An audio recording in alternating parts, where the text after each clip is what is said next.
I was getting a little bored of my old decks and decided to randomly open some packs and draft just to see if I would get some inspiration for anything. Among what I drew slash drafted, I got Kambal, Riku, and a lot of commanders from the new Capenna set, and amongst them was also Jetmir. I was mostly excited about Kambal and Riku because on the surface level, Kambal just seemed to be profiting off other people's tokens and treasures, clones, etc. Like nowadays, I feel like we're getting a lot of, like make a token copy of an aura or like whatever. And then on the other hand, Riku was actually my very first deck that I ever got when I started playing Commander. But I realized throughout the years that he's become quite weak. And in the new meta, like he's a 2/2 for 5 mana, and he is kind of like a threat still. So you pay 5 mana to play Riku, and then he just stays on the board for one whole round, which is very unlikely that no one's going to remove him by the time it comes back to become your turn. So anyway, like the way that the new Riku seems to work was that, well, he just costs 3 mana. He has token generation, impulse draw, and just draws based on value modal cards. So he's very flexible. And at this point, I was just completely overlooking Jetmir because just when I looked at the card, I was like, 9 creatures just seems like such like an exorbitant amount of creatures. And after building Riku and Kambal, I just figure, you know what, I have all my cards out, like deck building cards out, so I might as well just build a Jetmir deck because I figure like it will be like a low level, non-threatening, go wide, feel good kind of deck. And I actually had an old Prosh deck that was on my shelf that I hadn't been using for a long time. And that was otherwise my go wide deck, but I had slowly power crept in like a direct murder Prosh kind of deck, with Senegos and Food Chain and all this stuff. Which is probably why I got kind of bored with him. So I figured, Jetmir will be like a good substitute for Prosh. And it kind of turns out that Prosh was it turns out that Jetmir was what I wanted Prosh to be all this time. And the things that I didn't realize when just glancing at Jetmir was, one, he builds a board state with trash creatures. It can be saplings, goblins, soldiers, whatever. And while it's important to keep Jetmir at bay, I mean, I don't even think that even if I was facing him, I would be spending my single target removal on his small tokens. Number 2, since Jetmir himself doesn't need to be attacking, you don't need to put him down on the battlefield until everything is really set up and ready to go. The reason I'm saying this is that if Jetmir himself needs to go in and attack, you maybe want to spend some cards on protecting him, like Lightning Reaves or protection spells like Heroic Intervention, etc. But now it's kind of like, well, you know what? If I lose my saplings or my tokens, it's not the whole world. 3, when it comes in, creatures hit hard, but you still don't have the most amazing creatures. So even if something does happen to Jetmir or the creatures, you get a second chance quite fast. You also have this thing where you're not that hesitant of holding back your creatures. It's like, well, I'm going to lose my saplings, even if you're going to block with it. I mean, if I'm trading 1 token for like an actual creature with value, then, that's a good thing for me. Number 4 is having access to White really changes the pacing of when he can go online with 9 creatures, like increasing devotion, but you also have like instant token generators like Grand Crescendo or March of the Multitudes that just offsets when your opponents can expect to consider you a threat.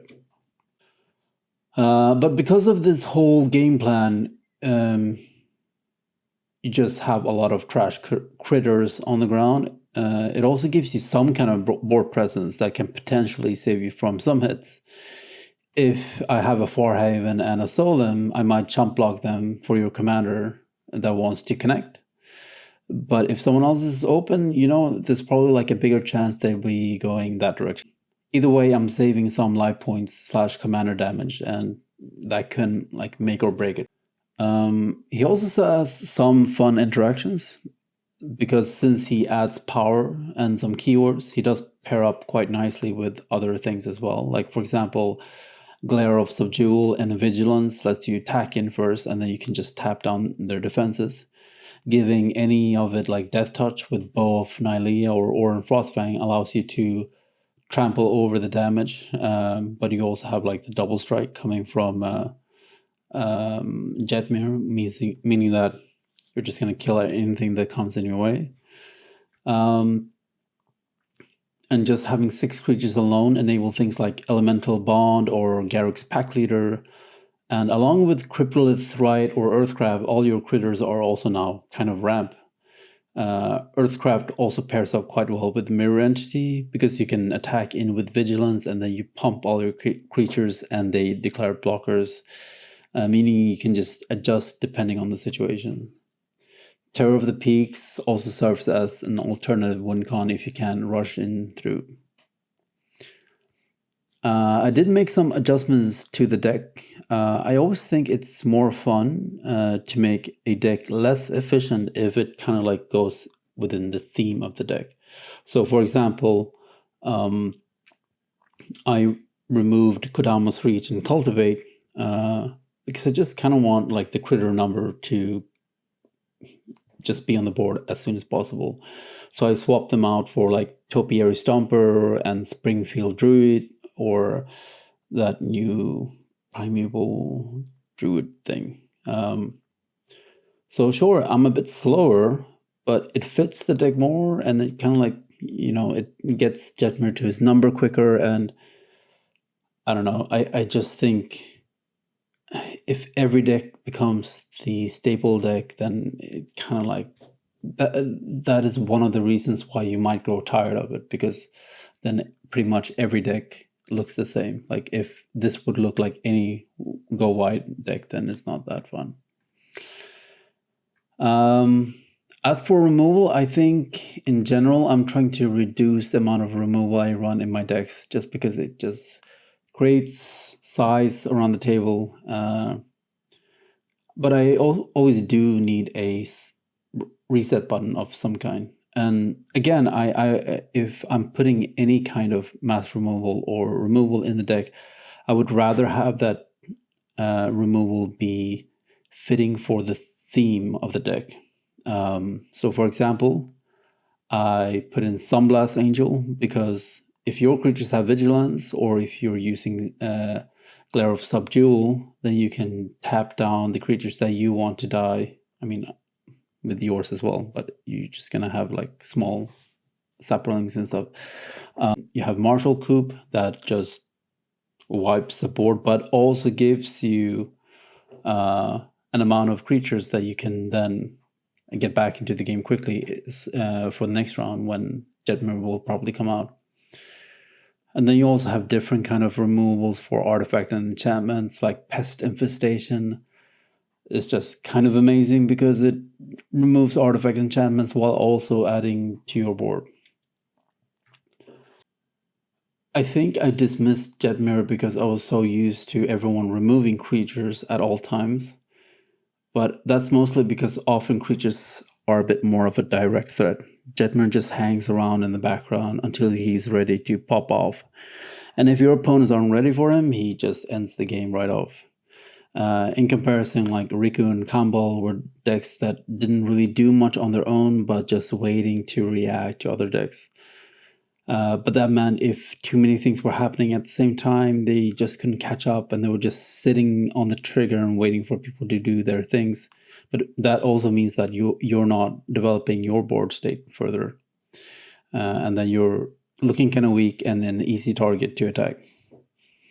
In comparison, Jetmir just builds his threat while ramping and while removing different kind of things. And because he has so many trash tokens, he's a little less vulnerable to certain kind of removal, like each player sacrifices things and stuff like that. And he just comes online whenever he's ready, which truly makes him a threat.